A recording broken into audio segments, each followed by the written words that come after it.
बांग्लादेशी घुसपैठ साहिबगंज ही नहीं पूरे संथाल परगना के साथ झारखंड के लिए एक सिरदर्द बना हुआ है। किस तरह से यहाँ बांग्लादेशी आते हैं और कैसे झारखंड के विभिन्न जिलों में रहते हैं, कैसे यहाँ उनका वोटर कार्ड बनता है, आधार कार्ड बनता है और यहाँ के निवासी बन जाते हैं, हम आपको बताते हैं। आइए हम चलते हैं। जरा देखिए इन तस्वीरों को। ये बॉर्डर इलाके की तस्वीरें हैं। पाकुड़ एवं साहिबगंज का इलाका लगभग 40 से 45 किलोमीटर तक मिलता है और यही वजह है कि कभी नदी के रास्ते तो कभी इन खेतों के रास्ते तो कभी सड़क के रास्ते चोरी छुपे हर दिन सैकड़ों की संख्या में अवैध घुसपैठिए इन जिलों में अपना निवास स्थान बना रहे हैं। झारखंड पहुंचने के बाद ये पहले से ही आए बांग्लादेशियों और स्थानीय मुस्लिम परिवारों के घरों पर रिश्तेदार बनकर रहते हैं और वहीं रहते रहते उन्हीं के पते से अपना आधार कार्ड और वोटर कार्ड बनवा लेते हैं। इसका एक बाकायदा रैकेट चल रहा है और जब न्यूज बाइस्कोप का कैमरा उनकी तरफ घूमता है तो ये महिलाएं भी चेहरे छिपाती हुई नजर आती हैं।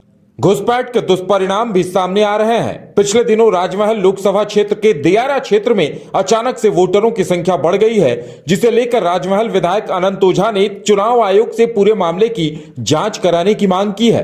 वोटरों की संख्या नहीं, देखिए, मैंने चुनाव आयोग के पास मिल करके उसके सीओ, जो झारखंड के सीओ है, उनको मैंने आवेदन दिया है, बूथ सहित दिया है, जिसको लेकर के चुनाव आयोग की टीम जांच कर रही है। और वर्ष 2014 से 19 के बीच में केवल उधवा प्रखंड में 8000 मतदाता की संख्या बढ़ी थी और आज ये बढ़ करके 24,000 के आसपास हो गई है। तो सवाल वही होता है कि यह जो वृद्धि है, यह वृद्धि कहाँ से आई है? 800 एक बूथ पर 800 वोटर, कहीं 400 वोटर, कहीं 500 वोटर, और यह किसी नैसर्गिक तरीके से नहीं है। इसलिए इसके बारे में हमने आयोग के सामने अपना आग्रह किया है कि चुनाव आयोग जांच करे और यह जो अप्रत्याशित वृद्धि हुई है, ये कहां से हुई है, किस तंत्र के सहारे हुई है, ऐसा कौन सा मैकेनिज्म है कि जो खटाखट दियारा क्षेत्र में वोटों की संख्या में वृद्धि हो जा रही है। झारखंड में इन दिनों बांग्लादेशी घुसपैठ का मुद्दा काफी गरमाया हुआ है। झारखंड हाईकोर्ट ने भी विगत दिनों झारखंड सरकार के अलावा राज्य के सभी जिलों के डीएम और एसपी को सख्त निर्देश दिया है कि बांग्लादेशियों को चिन्हित किया जाए। इस बारे में बजरंग दल के आनंद भगत बताते हैं कि इससे पहले भी 16,000 घुसपैठियों का नाम काटा गया था, लेकिन पिछले 4-5 सालों में उन्हें मानो खुली छूट मिल गई है और लगातार हर दिन वो आ रहे हैं और उनके पहचान पत्र भी बन रहे हैं। आवाम भी घुसपैठी को लेकर लगातार जो है अपनी आवाज़ को बुलंद किए हुए हैं और हमें लगता है कि पूर्व में भी हम लोगों ने अखिल भारतीय विद्यार्थी परिषद के रूप में बांग्लादेशी घुसपैठी जैसे मामले को जो है कड़ापूर्ण जो है उठाने का काम किया है। और अगर देखा जाए, ये आज की बात नहीं, पिछले पूर्व में अगर 1990 की दशक की बात करें तो उस समय के तत्कालीन डीसी सह जिला निर्वाचन पदाधिकारी के निर्देश पर जो है गहन जो है इसमें जो है जानकारी मतदाता सूची को गहन जो है छानबीन की गई थी। इस दौरान जो है करीब 16,000 मतदाता सूची से बांग्लादेशी घुसपैठियों का नाम काटा गया था। वहीं यहाँ पढ़ाई करने वाले छात्र भी कहते हैं कि रिश्तेदारों के यहाँ अक्सर लोग आकर रहते हैं और अपना कार्ड बनवा लेते हैं और इस वजह से स्थानीय लोगों को लगातार समस्याओं का सामना करना पड़ रहा है। बात तो सही है कि झारखंड में पूरा झारखंड में ही घुसपैठिया आकर के सिरदर्द बना हुआ है। और जैसे हमारे साहिबगंज पाकुड़ क्षेत्र में तो और ज़्यादा मतलब अपना आता है और आने का उसका कारण है कि अपना रिश्तेदार समझ के आता है और वहाँ आकर के उसी के थ्रू ही अपना वोटर कार्ड हो और आधार कार्ड हो बना करके और बस जा रहा है, जिससे कारण हम लोग आम जनता के लिए परेशानी का सबब बना हुआ है। जो आकर के अपना क्षेत्र में ज़मीन कब्जा ले रहा है, तो कभी आकर के कोई मार दंगा ये सब करता है। इसलिए पूरा हम लोग का एरिया जैसे प्राणपुर हुआ, प्यारपुर, इस सब बहुत ज़्यादा मात्रा में आकर बसा हुआ है। ऐसा नहीं है कि यहाँ के स्थानीय लोग इन मामलों को लेकर सवाल खड़े नहीं कर रहे।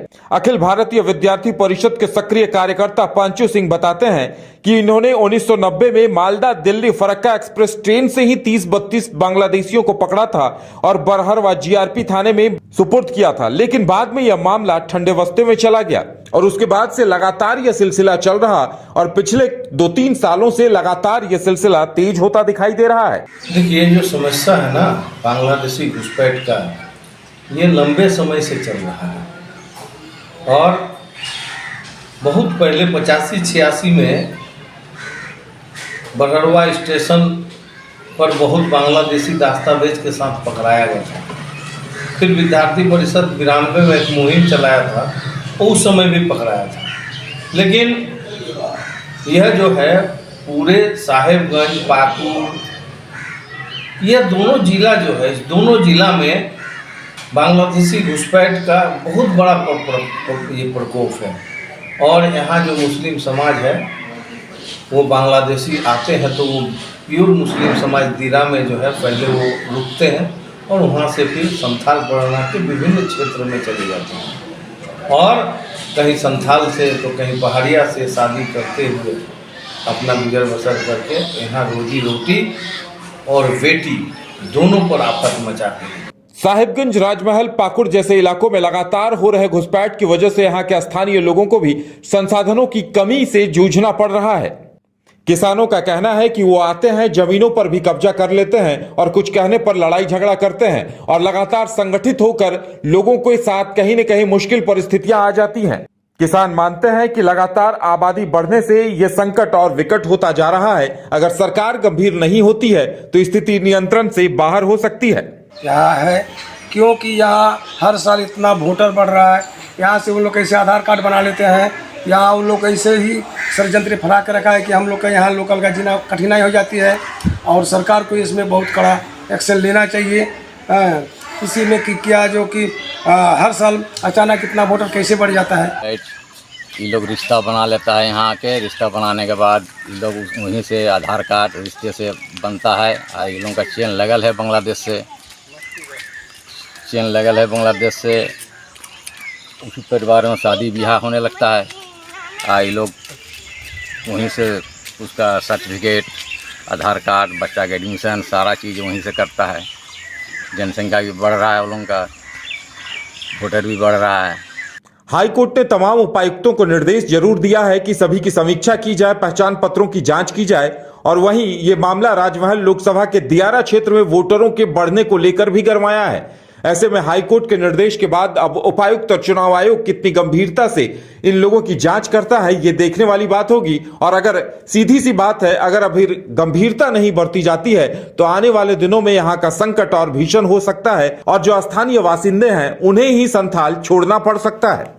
साहिबगंज से न्यूज बाइस्कोप के लिए अमन कुमार की रिपोर्ट।